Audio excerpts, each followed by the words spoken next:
Bonjour à toutes et à tous. Alors aujourd'hui, j'ai envie d'appeler cette vidéo La Grande Illusion. Alors pourquoi? Parce que c'est un titre connu d'abord, que j'aime bien, et ensuite parce qu'on est en plein dedans cette grande illusion. Nous avons en fait une politique qui joue sur le fait que les gens vont oublier tout ce qui s'est passé quelque temps auparavant. Alors, on a un exemple vraiment extraordinaire avec la Covid. On a à nouveau la Covid, mais on n'en parle plus, c'est fini. Terminé la Covid. On a eu l'Ukraine là, pendant des jours et des jours. C'était envoyés spéciaux qui étaient dans des hôtels à côté ou très loin du champ de bataille et qui nous racontaient ceci et cela, vu que d'un angle. Parce que ce qui est important à signaler, c'est que quel que soit le sujet, il ne peut être vu que d'un angle. On n'accepte pas qu'il y ait deux versions ou même trois versions. C'est une version, point barre. Et une fois qu'on a fait ça, on est tranquille. Alors, bon, pour le climat, c'est facile à vérifier parce que cet été, par exemple, quand on nous a parlé du surchauffement, etc., on avait dans des régions comme la Normandie, la Bretagne et d'autres, quasiment pas d'été. Bon, alors les gens regardaient leur télé, ils comprenaient pas bien ce qu'on leur disait puisque chez eux, il faisait pas chaud, il pleuvait, il n'y avait pas de soleil, il n'y avait rien, et on leur disait « Attention, il fait trop chaud ». Donc on en est là, c'est toujours pareil avec ces politicards. Je rappelle quand même, comme ça, que nous avons toujours 4 saisons, et chaque saison a à peu près son propre climat en général. Il se trouve que pour émouvoir le peuple, on prend, ou plutôt on s'empare d'un sujet que l'on traite tous les jours, jusqu'à l'overdose. C'est vraiment, on arrive à un moment où on peut même plus ouvrir sa télé parce que c'est le même sujet qu'on a entendu, réentendu, des tables rondes avec des gens qui racontent n'importe quoi ou qui se disputent pour des conneries. Et c'est comme ça que ça fonctionne et ça fonctionne bien. Alors, on peut reprocher à la droite, là, dans ce magma de l'information qui désinforme, d'être un peu naïve, pour être poli, et d'être un peu cucu, quoi. Et puis la droite, elle a oublié une chose, c'est qu'il faut se battre. Et là, il n'y a plus personne. Bon, alors rien ne nous est épargné, on a le droit à tous les clichés du monde, les mensonges, et surtout, aucun sans gêne. Et c'est peut-être là le dernier point qui est le plus important avec Macron, qui, lui, clairement, n'a aucun état d'âme. Et on le voit dans toutes ses prises de position, dans tout ce qu'il fait, on a l'impression qu'il surfe sur une vague, on ne sait pas laquelle, la sienne certainement, mais que rien ne l'intéresse en fait.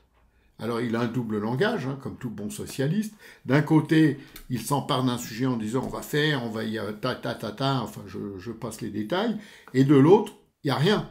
Parce que c'est ça la force d'un Macron, c'est que on va lancer des tables rondes, des dossiers, des conférences, de tout ce que vous voulez, faire croire qu'on fait participer les gens, etc. Mais il n'y a rien, c'est vide. En fait, il vend des coquilles vides, mais il les vend bien. Ça, il faut lui reconnaître. Bon. Alors, on a ça, la météo, le truc, le machin. Après, maintenant, on a le terrorisme. Alors, pour le terrorisme, on voudrait nous faire croire, et c'est assez bizarre, ça prouve bien que les gens politiques ou historiquement sont un peu, allez, je vais être gentil, déconnectés de la réalité, que le terrorisme du Moyen-Orient s'apportera en France. Alors, les faits sont têtus. Les faits sont têtus. Premier attentat terroriste islamiste en France, 1974, le drugstore Saint-Germain. Vous voyez, c'est pas nouveau tout ça. Je ne vais pas vous donner toute la liste des attentats islamistes en France parce que là, il me faudrait une vidéo de plus d'1 heure. Mais c'était le premier, 1974. Et je vais ajouter une autre date seulement, 2015, novembre 2015, avec l'attentat du Bataclan. Et à ce moment-là, je rappelle, comme en 74 d'ailleurs finalement, il n'y avait aucune tension réelle entre les Gaza et Israël. Donc, rien n'était lié. C'est évident. Mais c'est pas grave, on vous dit que c'est ça, c'est lié et tout. Alors, si on vous l'a dit, bon, c'est que ça doit être vrai. Alors, ce qui est intéressant, très intéressant, c'est que quand, par exemple, les terroristes de Gaza ont bombardé un hôpital à Ashkelon, en Israël, sans que cela ne dérange personne, c'était il y a quelques jours, ni l'ONU, ni les droits de l'homme, ni les grands défenseurs de l'humanité, quoi, personne. Personne n'a été intéressé, les médias, alors pas du tout, les politiques, ils étaient occupés certainement à autre chose, il y avait peut-être une première au cinéma ou je ne sais quoi, et lorsque eux, les terroristes de Gaza, bombardent eux-mêmes leur propre hôpital par erreur, ou en faisant une mauvaise manipulation, ou ce que vous voulez, qui va être prouvé ou qui est déjà prouvé, j'en sais rien, et là, poum, c'est un raz-de-marée contre ce qui s'est passé. Donc on voit bien, c'est l'exemple type de la propagande, telle qu'on la faisait d'ailleurs en URSS, au temps des grands démocrates, Staline et compagnie. C'est la propagande qui se fait actuellement dans toutes les grandes démocraties du monde, comme vous avez Cuba, vous avez la Corée du Nord, je ne vais pas toutes vous les citer, mais c'est les plus connus aujourd'hui. Et ça fonctionne, c'est ça le drame, c'est que cela fonctionne toujours autant. Ah, j'ai pas vu que ça fait des années que je m'occupe de politique, ça fait des années que j'écris, ça fait des années que je publie. Je n'ai pas vu depuis tout ce temps le contraire. Des gens qui se disent, bon, ça suffit, il faut pas qu'on accepte tout ça, et on va le dire. Là, c'est le silence radio le plus total.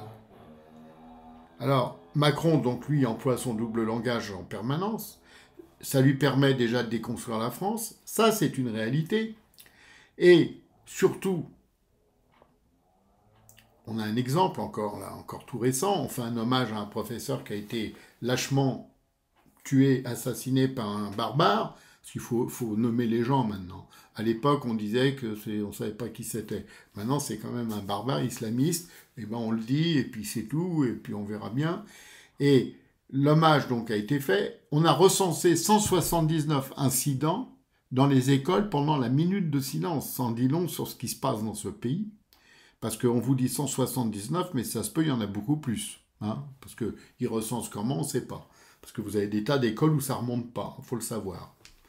Donc, alors, on fait des bougies, des commémorations, des discours, mais il n'y a toujours rien de concret dans ce gouvernement. On n'expulse toujours pas, on n'interdit toujours pas, on ne fait pas les choses. Et puis, franchement, un pays comme le nôtre, qui n'a plus de frontières, c'est une passoire. Donc, aujourd'hui, vous allez à Paris, hein, la capitale de la France, l'emblème de la France, et vous allez voir ce qui se passe dans certains quartiers, c'est plus Paris, quoi. Mais c'est pas grave, tout le monde s'en fout. Hein, on prépare que les Jeux Olympiques, il n'y a que ça qui compte, donc on est prêt pour les Jeux Olympiques. D'ailleurs, l'idée du gouvernement pour les Jeux Olympiques, c'était de déporter les migrants de Paris en province pour pas gêner le spectacle. Donc ils sont quelque part, ils sont conscients quand même de leur incurie totale en politique, mais ils n'arrivent toujours pas à appeler un chat un chat. Et tant qu'on aura des politiciens comme ça, ou d'autres qui vous proposent des mesures pas croyables, on va interdire machin, on va interdire truc, mais ça sert à quoi? Ça sert à rien. Ce qu'il faut pas, c'est pas interdire, c'est supprimer le problème. Comprenez? Quand il y a un incendie, ces gens-là, qu'est-ce qu'ils font? Moi, je le sais. Ils vont voir s'ils sont assurés, ils vont lire leur contrat d'assurance. Pendant ce temps, tout peut brûler. Non, quand il y a un incendie, il faut sauver sa peau. Bon, nous, on en est là en France. Il faut savoir qu'on en est là. Hein. C'est-à-dire que si on ne fait pas quelque chose, on va être mal. Alors, avec Macron, bien sûr, c'est Dr. Jekyll and Mr. Hyde. D'abord, il parle pour ne rien dire. Alors, j'ai appelé ça Macroné. C'est un nouveau terme qui n'est pas dans le dictionnaire, mais que j'aime bien. Et ensuite, il n'agit jamais.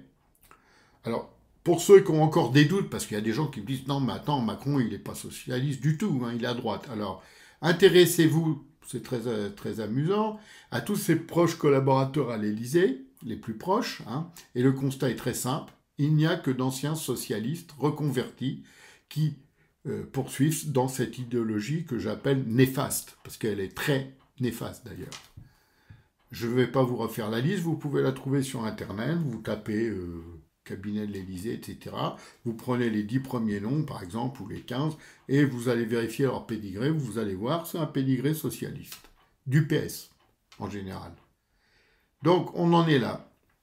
Alors, les barbares, eux, pendant ce temps, ils sont là, ils sont dans nos murs, ils sont dans nos villes, partout. Donc, qu'est-ce qu'on va faire le jour où ils vont faire comme ce qui s'est passé en Israël? Qu'est-ce qu'on va faire? On va les combattre avec des fourchettes et des cuillères? Je ne pense pas que ça sera efficace. Hein. Déjà, on a vu à chaque fois qu'il y a des émeutes, comment ça se passe, c'est pas terrible. Mais bon, les émeutes, pour l'instant, c'était non pas contre les gens, mais c'était contre les biens. Bah, là, on va passer à la phase suivante, qui est contre les gens et moins contre les biens. Donc vous allez voir ça, on va le voir en direct, hein, parce que ce qu'il y a de bien avec la télé, c'est qu'on voit tout en direct, enfin ils montrent ce qu'ils veulent quand même. Et enfin, faire croire qu'il peut y avoir une paix, qu'on pourrait faire une paix durable et machin, garantie par qui? Par des gens qui ne peuvent pas ici nous garantir notre sécurité. Et il faut arrêter là, c'est pas croyable ça. Vous pouvez croire à ces gens-là qui sont incapables ici de garantir la sécurité des Français, qu'ils peuvent garantir la sécurité d'autres gens ailleurs. C'est pas possible. Hein. Aujourd'hui, l'idéologie est plus forte que la réalité. C'est ça qu'il faut dire.